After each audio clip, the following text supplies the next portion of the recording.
Happening today here at home, IMPD is getting the results of the FBI's investigation into the FedEx mass shooting.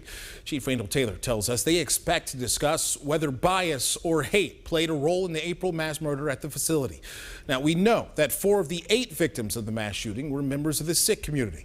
Our Pointer brings us the very latest. We asked Chief Taylor if they had any reason to believe there was bias or hate that played a role in this, and he told us that as of yet, they hadn't found any. What IMPD doing for us, that is great. We caught up with members of the Sikh community during yesterday's monthly public safety walk on the west side. We are great, but the community is a little nervous. Many of people used to work at the FedEx.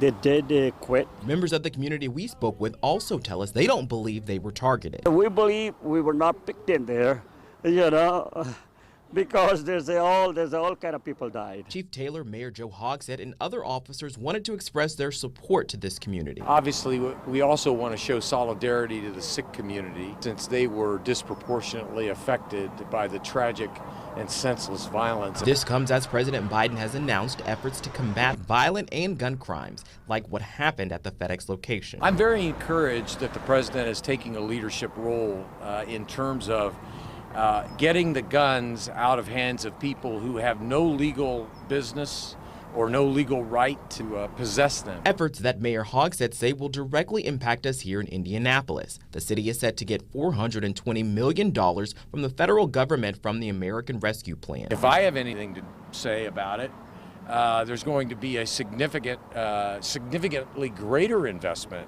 and we're already making historic levels of investment to public safety.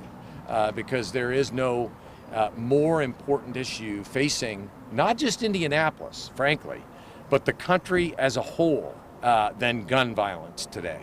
Mayor Joe Hogsett says they haven't made any final plans on how the money will be spent, only that it will go towards public safety investments. We know that right now, he said he and his team are going through the Department of Treasury's guidelines to determine how the funds can be used. Here in the newsroom, Eric Pointer, CBS 4 News.